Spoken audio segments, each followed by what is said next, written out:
Hi guys, welcome back to our channel. My name is Ashley. And I'm Tasha. And this is Her Real Perspective, where culture meets cinema. Every week we're going to be reviewing shows, movies, etc. and discussing them through the lens of Black women.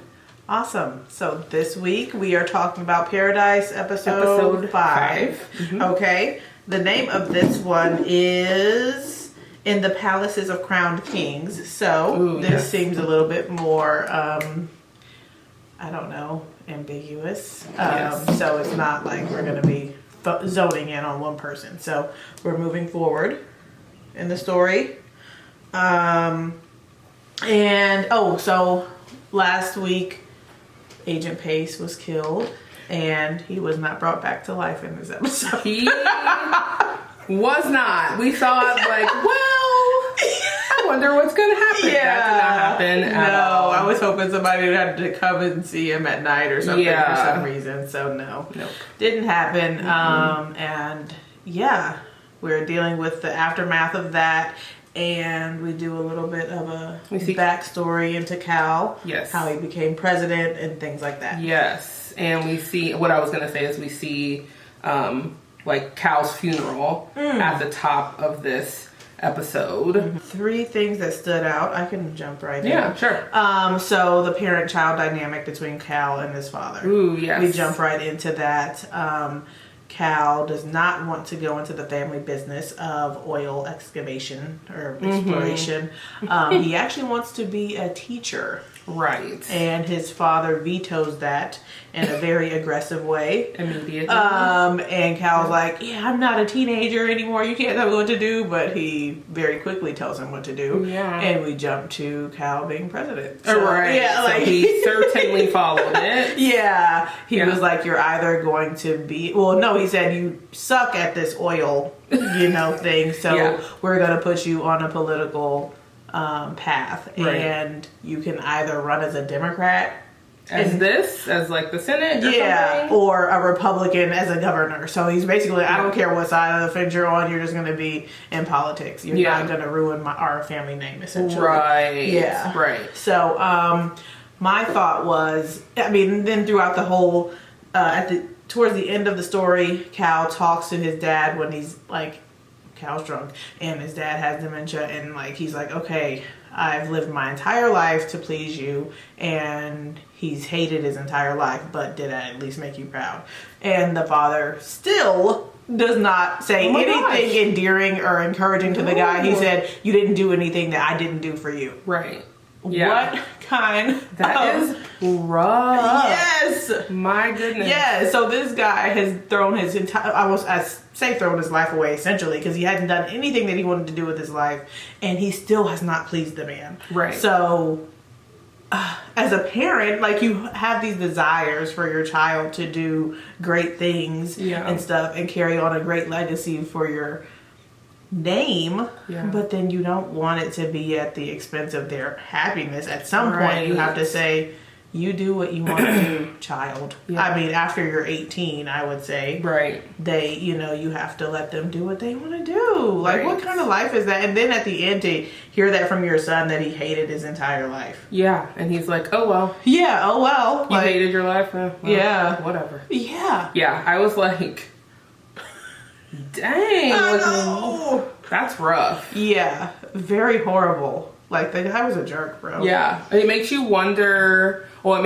made me wonder what Kane, the dad's upbringing was like. Did he have a father like that who chose for him to go into this oil family business thing, and like he did not get to experience the things that he wanted to experience in his life, and therefore, like, not only am I doing the same thing to you because, this is kind of how I was conditioned, but like, how dare you get to do what you want to do when I didn't get to do what I wanted to do. So for that reason, I do not care. I said, you're going to be in politics. You're going to be in politics. Yeah. Period. The end. Yeah. And don't ever expect me to be proud of you over it. Oh my gosh. Because that's silly. I was just like, oh my gosh. Yeah, it was rough. Yeah. Yeah, it was totally rough. So that was the first thing that stood out to me. What about you?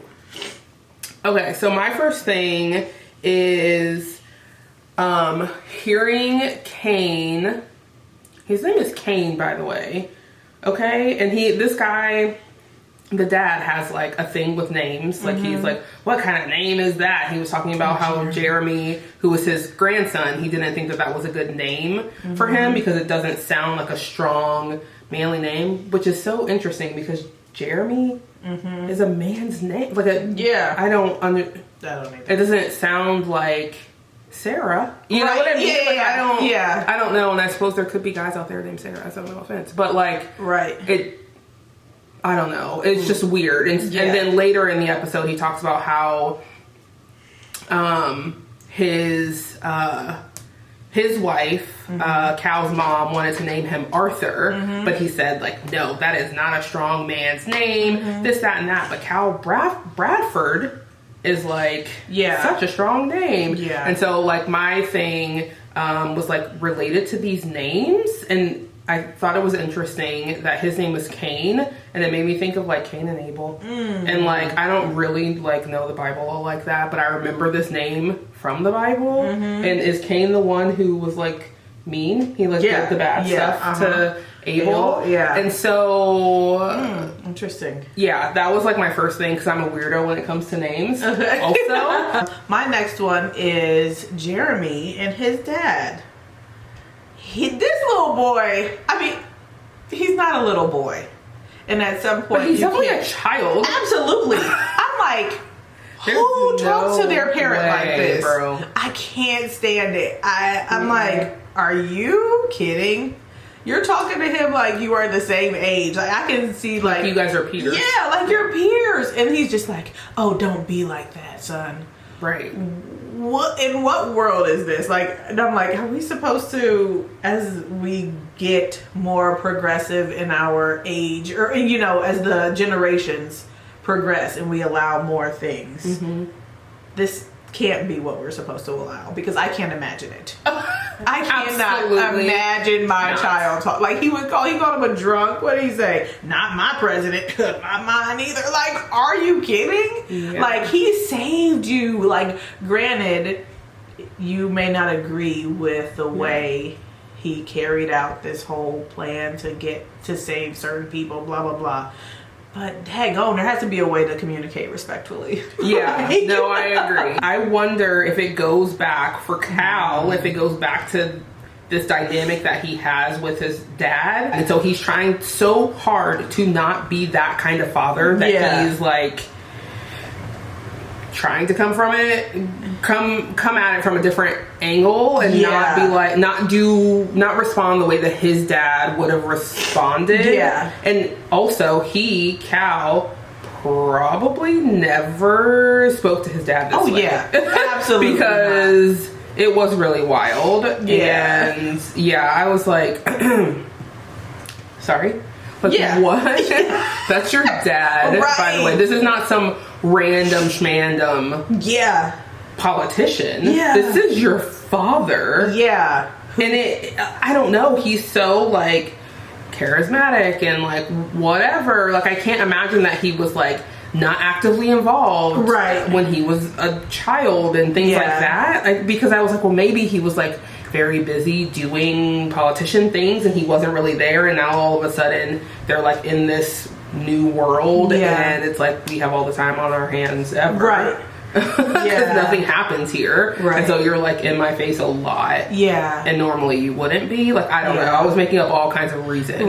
Because it was unreasonable the way that he was responding to his dad. I was very confused. And he was just trying to, and then I'm thinking as a parent too, like, you're just trying to spend time with the kid. It's like, let's go do this together. Listen to, I don't know what he was trying to get him to do, because the way he got back at him was just so like, how are you talking to your dad like that? Oh yeah, the biography writes itself. You did this and a drunk this and I'm like, whoa. Because like, even if you have those thoughts and feelings, I just can't imagine saying any of that to a parent.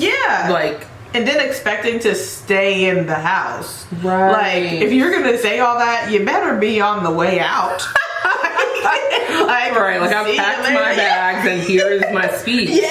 That I've been working on for a number of years. Right. Because I don't like gosh. It. Yeah. That was what stood out to me. Yeah, that was extremely interesting. Yeah. Something else that stood out to me, these very important conversations happening in public.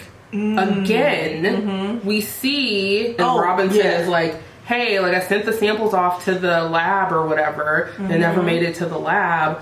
Who has the power to like interfere with something like that? Yeah. And they both look over and Sinatra's standing right there. And it's like, definitely agree with you. However, why on God's green earth or wherever you guys are, would you be having this conversation in the back of the funeral home, like the church or wherever you guys are at? Why would you be having that conversation at regular volume? Like, you're not like, oh my gosh, like, guess what happened? Yeah. It's like, hey, Cal, or hey, what's his name? Xavier. Let me talk to you about this issue that's going on right now. Right. And freaking Sinatra is like 10 feet away. Yeah. Like, is it possible that she did not hear you? I don't know. It sounds like you guys are talking normally to me. Yeah. So that's freaking weird. Yeah. So they do that. And then later in the episode, they go to the bar. Yes. And they're talking about taking her down. Yeah. In the bar. And the bartender's right there like, hey, what can I get you? I'm like, dude, it's not loud. It's not like you're at a nightclub or something. Right, like it's not a rowdy place at all. Yeah. It's like a normal little quiet town kind of bar. Everyone's chill. Yeah. I'm like, and the guy, like, he seemed like he was kind of lingering and stuff. Yeah. So I'm like, could he be I know his wife is one who got killed on the exploration, but like, how do you know he's not in, like, God, I don't know. It was just I don't know. When they were talking, he's like, Xavier's like, oh gosh, like, he was like a little brother to me, Billy. And then Robinson is like, I was in love with him, Cal, or something like that. And I'm like, you're at a bar. You guys are like agents, special agents or whatever, and you were confessing that you were in love with the president. Right. And now he's dead. Yeah. Like, and we all know, we, the audience, know that Cal and his wife, whoever she is, they've been putting up a front to show the world, this like new world of people, like, that they're together and whatever. So to go to a bar and be like, oh yeah, I'm in love with him. Yeah. I'm like, okay. Yeah. It comes back, for me, it comes back to self-preservation. Maybe that's my second point. Self-preservation. Why is no one trying to preserve themselves? I don't understand. So this was funny to me. When Cal, it was interesting that this guy, Kane, Cal's father, who has dementia, he kept referring to Pace as the sniper, which is hilarious. Mm-hmm. So we, as the audience, we know, like, oh, okay, so he's obviously in on this whole mission and everything that went on and stuff, and he's pretty much a close confidant of Sinatra, right, and stuff. And so that was funny. And then it leads to Cal searching into his tablet to find details on the mission, and he can't get in because he's locked out. He's like, man, I'm the president. What do you mean I don't have permission? So then he figures it out about the dad, and then he finds out that he's basically been excluded from all of this stuff. They're doing this stuff behind his back, and he's just like, man, whatever, forget you guys. Like, he puts on his robe and stuff, and he's walking around the city in his robe. I thought that was hilarious. He's like, man, forget it. What are you guys gonna do and stuff? And and he's like putting together like a message for his son, I think, through music. I mean, because it seemed like he was doing research in the library and finding CDs and burning CDs, and he put Jeremy on it. So I think that he's got a message for his son that he wanted to share in the music. Yeah, so music. I think that Jeremy was listening to That CD. That CD when he and Presley were in the library. Yeah. Because he's like, oh, okay, like, hold on to your seat, sister. This is going to be a wild ride. And, like, gave her the headphones. Yeah. So I thought that he is like, fuck it. Yeah. If these people know that I know this, and they know because he went to Sinatra and told her, I know what you did. I know you had these people killed or whatever the F. I know that you're lying to everyone. Yeah. Again, my second point, self-preservation. Why are you doing that? Yeah. So for me, when I was watching him in his bathrobe and whatever, I thought that he was also like, forget this. I'm going to do what I want to do.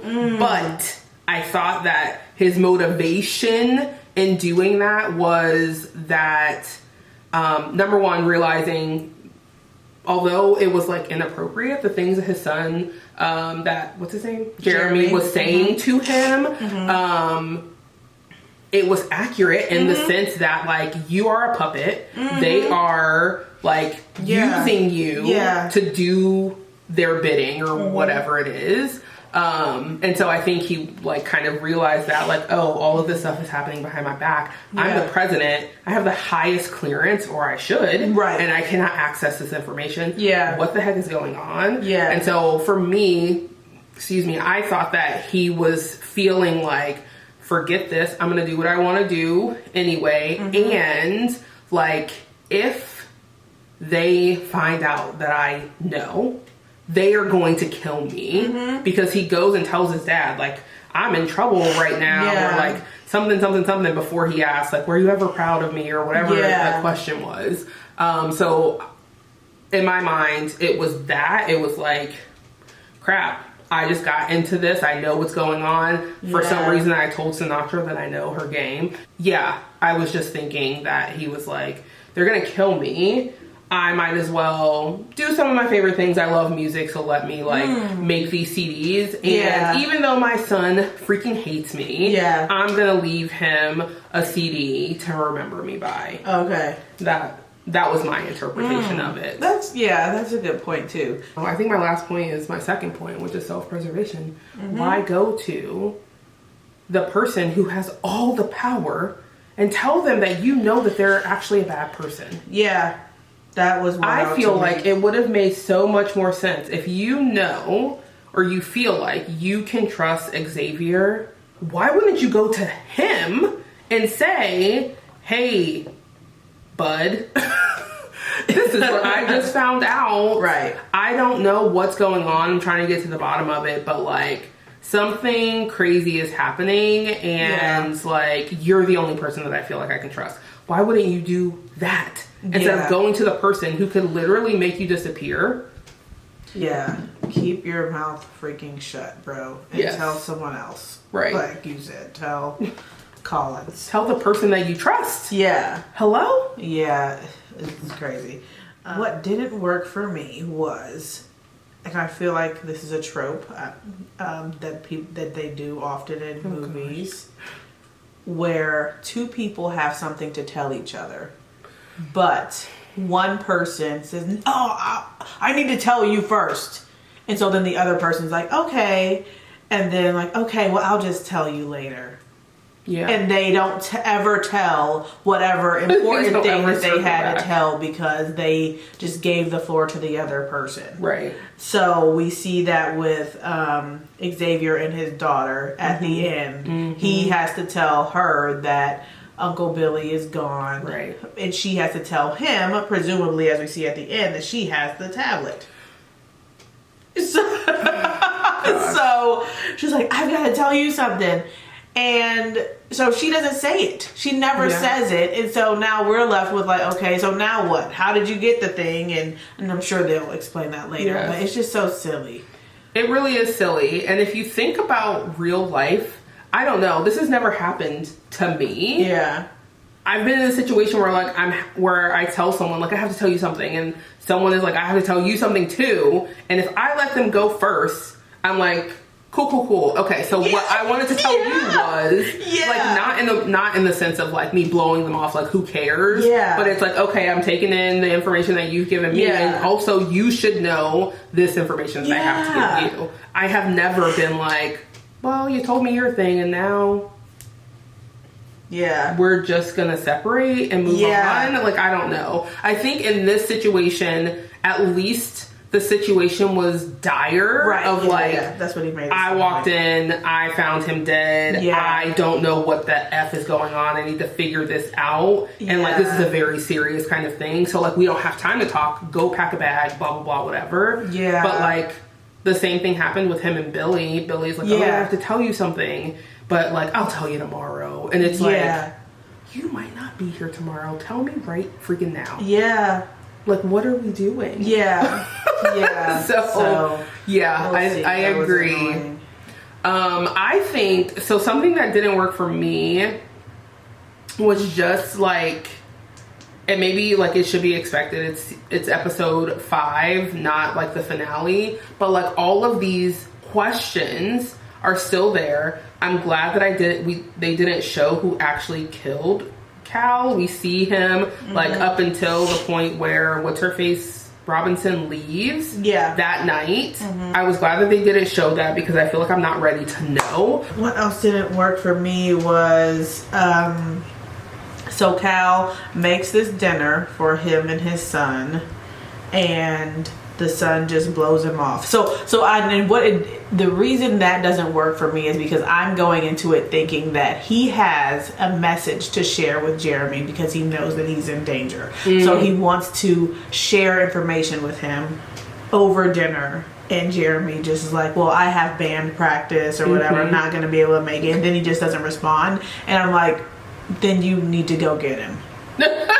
Like, presumably you know where he is because he's your son. He's the first boy, so he probably has some sort of detail. Like, go and get him. Like, what are you doing? Like, you just gonna let him sit there when you have information to give him. Now you're gone. You can't give him any information. Right. So that was just so annoying. Like, go get this little boy. Are you kidding? Yes. Yeah. Yeah. Kids be wildin'. Yeah. Adley will try and do that.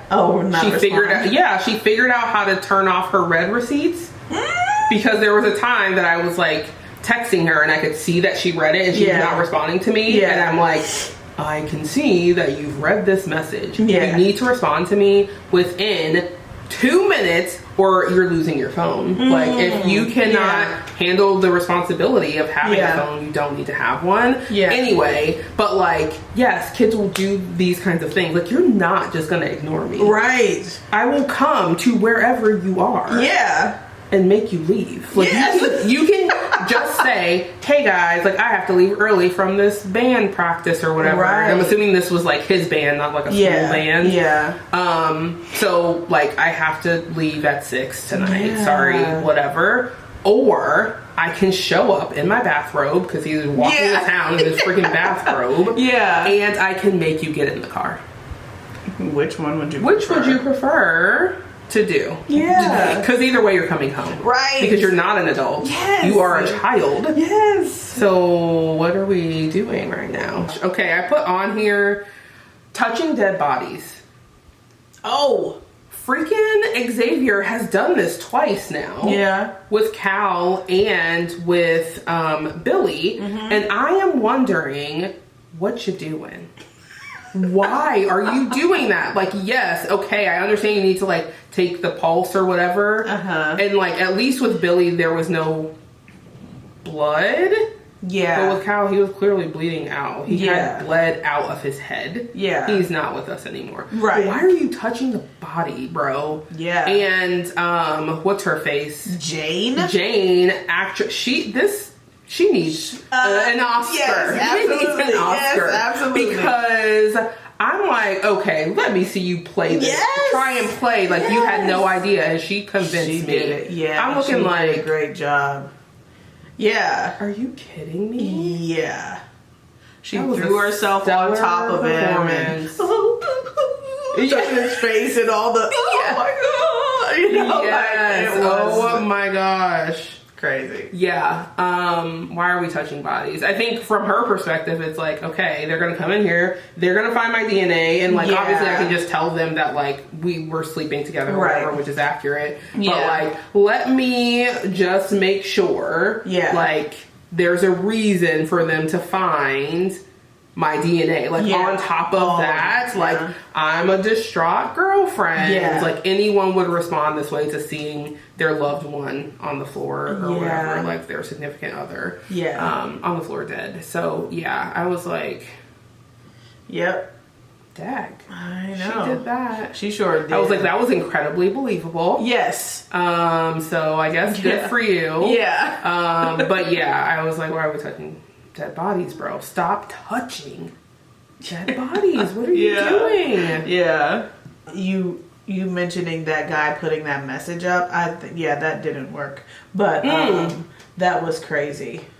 And it was so silly because, like, they have to be easily able to find who did this. Like, who put presumably the he went to work, he logged in, and he did the thing. Yes, that is a good point. That didn't work for so many reasons. Yes. That being one of them. It had to be like very easy to track, and like there were 2 people in there when he arrived, and then he arrives, this thing happens, and he just like scurries out. I'm like, that's obvious. It's so obvious that was you. You didn't go over to those people and be like, oh my gosh, like what the heck? Did you guys see this? Like, how did someone like breach the system? Or I don't know, whatever. You were just like,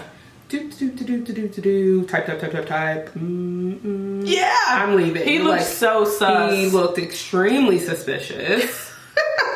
And it's further than just that, the silliness of that is, and then what? What are you gonna do? I cannot wait to see what episode 6 is about, because I'm just like thinking of all the possibilities of like, how are you taking this person down? And if you do, what are you doing? Now you're the president or something? Like, I don't get what's supposed to happen here. Because she's gone. She has all of the money. She has all of the power. Kane has dementia. What's he gonna do? He has like this access, but he has dementia. Like, how is he gonna... I don't know what's gonna happen. You guys are gonna like try and take over the government. I know. It's kind of strange. I'm like, okay, so they put up this sign. All right. So what did it say? They're lying to you. And so, okay. And so then we go and get into the like preview where they said that it's a program that's locked down. Because I'm like, well, they just turn off the freaking sign, and then now what are you guys gonna do? But apparently it's like some program that I'm assuming puts up a different sign every day or something like that. Because I feel like we did see a different phrase at some point in the preview. So it's they'll just have to give us more information. I know they've thought this through more than we have. They clearly wrote a whole show. So it's just gonna be interesting to see how this plays out, especially for that guy with the dog, because like he's doing someone a favor, a very gargantuan favor. That is like not a favor. It seems like you had to have paid him money also. Because like, you want me to keep your secret about the dog? Okay, infiltrate the government. No, that's not the same thing. Right. So it's the same level of favor. Because like, you know that she's killing folks, so this guy could end up killed. Freaking dead, bro.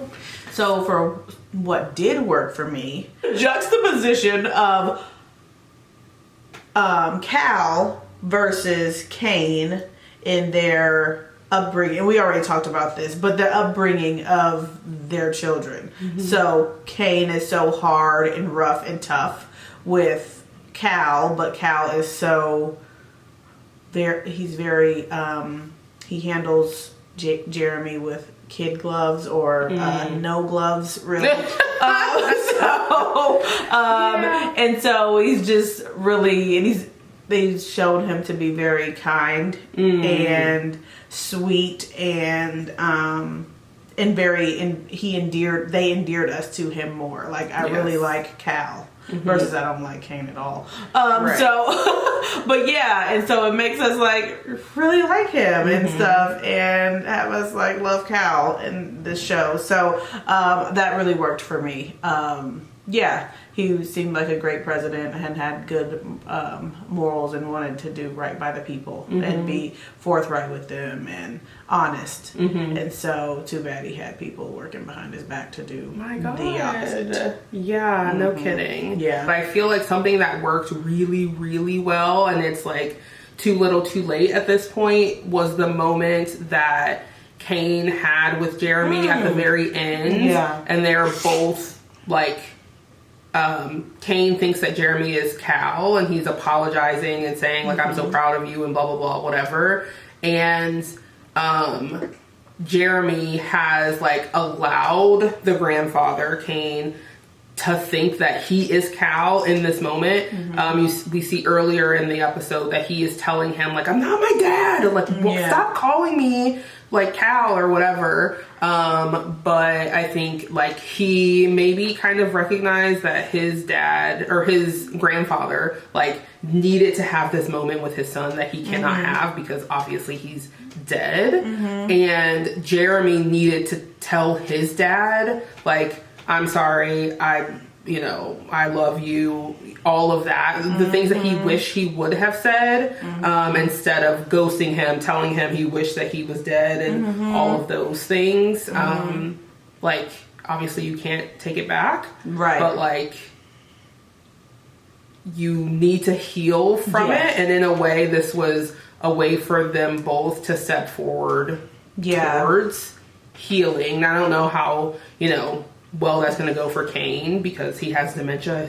He's probably not going to remember this moment. Yeah. But Jeremy will. And he, I think, needed to hear that on behalf of his dad. And he needed to tell his dad also those things. It was a nice, touching moment. Yes. Because... we talked about him being like, well, you never did anything for me that I didn't do for you, or whatever his response was to Cal. And when I'm hearing that, I'm like, are you kidding me? It is not easy to go through life hating all the things that you have to do. Right. It's not easy to get into a position of being the president of the United States. Right. And even if you don't like this kid because you had to work so hard and do all of these things to get him there, and he like fought back against it a little bit, and like therefore your relationship is contentious because he wasn't like, yes dad, I will do it, I'm I love this or whatever. Like, there's no way that you could sit there and say that you're not proud of him. Right. Like, a person who had no interest in doing this has gone on to become the president and use your child. Yeah. How could you not be proud of him? Like, even if you don't like him as a person, which it kind of seems like he doesn't. Right. Like, I don't know how you couldn't be proud. And so I was like, these are things that he has probably wanted to say to him over the years, but because their relationship was so fractured, he never got the opportunity. He probably had the opportunity, but like he never did because all they know is butting heads as opposed to like seeing each other as human beings. So that was a very touching moment. And it's like when things like this happen, it like reminds me as a viewer, like, don't take all of the moments that you have with people for granted and stuff. Like, you don't know what's going to happen and stuff, and it's hard to remember that on a day-to-day basis. Like, oh yeah, I'll call them later. I'll call them. Make sure that you can take the time to do things even when it's inconvenient. So, what rating would you give this episode? Oh my gosh. Let's see. I feel like maybe like a 4 overall. It was very, very strong in showing us Cal's upbringing, his relationship with his dad, the reason that Jeremy hated him so much.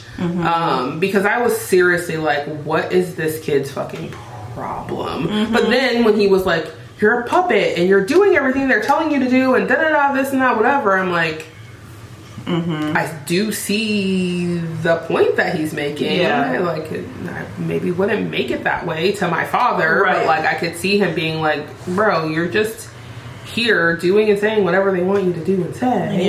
So I thought all of that was really strong. But definitely took at least a point off, only because right now this plan that Xavier seems to have does not make sense to me. I don't understand how you think you're taking down the government when you have Robinson, that's it, who you just started trusting at the beginning of the episode. You're like, boop, you were sleeping with him, so we're not having that conversation. We're still looking into you, or whatever the heck he said. So you have that, which is like a very, very new alliance. And then you have maybe the therapist, but she didn't come up much. No, not at all. Or at all. And then you have this guy who has the dog. That's it. These are the three people in the chair. These are the people in the chair. I'm not seeing it right now. So we'll see what happens. But I say a 4 max for me. Interesting. What about you? I said I'm thinking closer to a 5. Okay. Because I enjoyed the parent-child dynamic so much. And seeing how how Cal responded to Kane, and them kind of coming full circle with the touching moment with Jeremy and Kane at the end. So I really liked that storyline and how they built that up and let us see into Cal's background and then made us like him more. So yeah, I thought it was a really good episode, and like nobody else died or anything like that. That's a plus. Yes, my God. So yeah, and it's got us. It's a good cliffhanger for next week to see what the heck is going to happen with these signs and these messages, and how is Sinatra going to respond and all of that. So yeah, I thought it was great. And we see in the preview that she's like frantic. Like, we have to take this guy out like on site if we see him because like this is a great threat and blah, blah, whatever. So I'm like I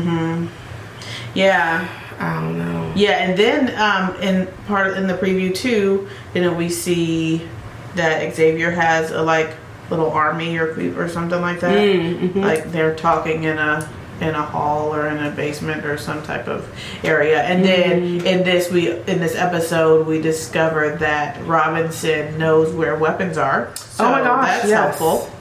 When you're trying to attack someone or overthrow them. So so we're gonna see.